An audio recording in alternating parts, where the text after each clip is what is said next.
Hey everyone, I'm Jack Fossett, and today we're checking out the brand new Supro Montauk.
Hey folks, welcome to the channel and thank you for tuning in to this review of this brand new amplifier from Supro. I want to thank Supro for including me in this launch. They sent this out for me to check out and to share with you right when it's hot off the shelves.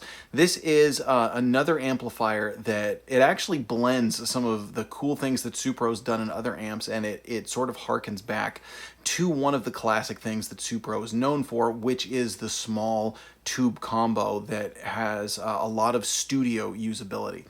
The idea of this one is kind of like taking the 64 Reverb, which is an amp that I absolutely love, and bringing it to you in a larger package.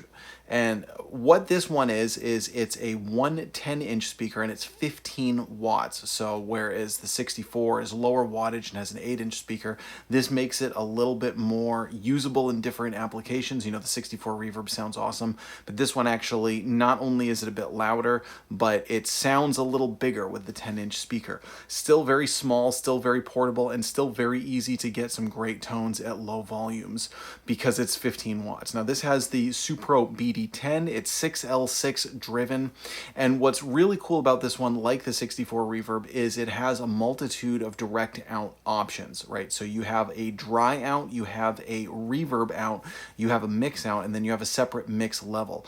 So there's all kinds of ways you can use this for use in the studio, and not just for like direct recording into a DAW or, you know, into a board or whatever, but you can actually do some really cool things like using the reverb. You can run the reverb out to another amplifier. You could actually, like what I've done with the 64 Reverb, is to use it as a reverb unit going into the effects loop of another amplifier. You can get just the reverb sound out. You could use it as a drive, like a tube drive.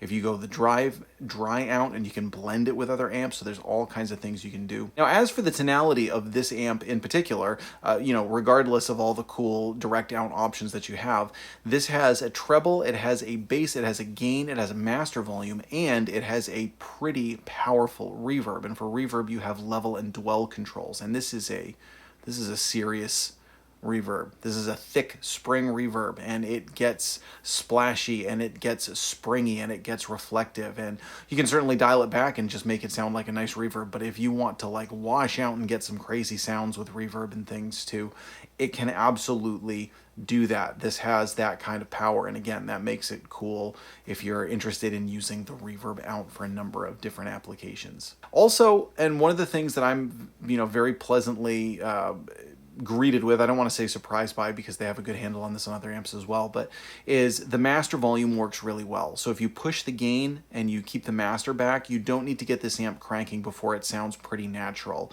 as far as its tube breakup and everything.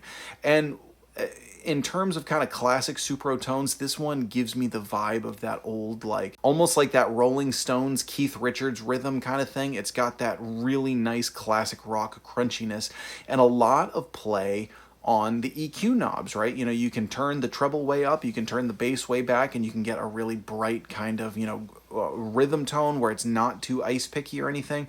If you push the bass a little bit and you back the treble off, it gets nice and smooth and silky, but it doesn't get too boomy because it's a 10-inch speaker. So what I want to do next is just show you a whole bunch of things that this amplifier can do. You've already heard it a bit overdriven and clean. We're going to do a number of different tones. One of the things that I love are the bluesy tones you can get out of this just with the level of drive that it has. So we're going to show some bluesy tones, including a cool vintage-inspired blues tone. Spring reverb is a big part of a lot of old blues recordings, and one of the ways you can get a really cool vintage blues tone is by running it clean, pushing some treble, cutting a lot of bass, and then pushing the reverb. So we're going to do that. Also play a really nice jazz tone, really show you some pushed reverb, and also show you the reverb out.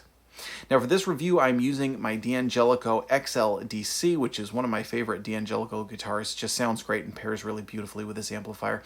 And I'm also using this really cool guitar from Vola Guitars. This is their JZ Fro. This is a Jazzmaster style, which I also thought of, again, this being a reverb-centric amp. I, got this Jazzmaster style guitar, and I thought that kind of fits pretty well. And so you'll hear some of those types of tones that it can do with single coil pickups as well. So we're going to dive back in with some tone here. If you're interested in this amp or other Supro products, you can find them through the link below. That's an affiliate link if you do any shopping through that link. It supports my channel. You get a cool Supro amp or whatever else that you buy. Costs nothing else to you, so that's a great way to get cool gear and help me out at the same time. Let us know what you think of the Supro Montauk. Stick around for some cool tones. I'm Jack Fossett. Remember to like, share, and subscribe, and I hope you enjoy the rest of the video.